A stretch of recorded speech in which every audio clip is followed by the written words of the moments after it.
Hello দর্শক, আসসালামু আলাইকুম। আশা করি সকলেই ভালো আছেন। তো দর্শক, দেখতে পাচ্ছেন এই যে আমাদের হাতে যে একটি ঔষধি গাছ দেখতে পাচ্ছেন। তো বন্ধুরা, এই ঔষধি গাছটি কিন্তু খুবই কার্যকারী একটি গাছের পাতা।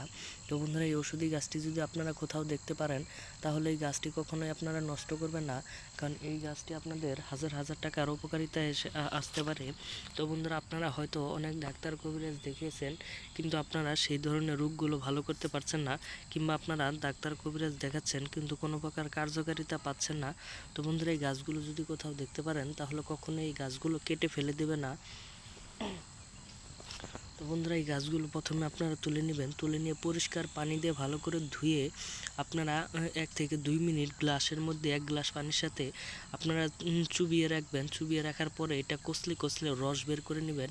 রস বের করার পরে সেই 1 গ্লাস পানির সাথে আপনারা সেই রসগুলো আপনারা এক চুমুকে আপনারা নিঃশ্বাস বন্ধ করে খেয়ে ফেলবেন। আপনাদের ডায়াবেটিক্স কখনোই হবে না। এটা 100% গ্যারান্টি সহকারে পরীক্ষিত একটি ওষুধি গাছ। তো বন্ধুরা, আপনারা অবশ্যই এই গাছগুলো প্রত্যেক দিন সেবন করবেন, এবং এই গাছটি আপনার রাস্তার আশেপাশে পেয়ে যাবেন। এবং এই গাছটির নাম হচ্ছে জাপানি লতা গাছ। এই জাপানি লতা গাছটি খুবই কার্যকারী হিসাবে কাজে লাগে। এটা অনেক পরীক্ষিত একটি ওষুধি গাছ। এটা ডায়াবেটিক্সের জন্য খুবই কার্যকারী। তো বন্ধুরা, আমাদের এই ভিডিওটি যদি আপনাদের একটু ভালো লেগে থাকে, তাহলে অবশ্যই চ্যানেলটি একটু সাবস্ক্রাইব করে দেবেন। ধন্যবাদ সকলকে। সকলে ভালো থাকবেন। আসসালামু আলাইকুম।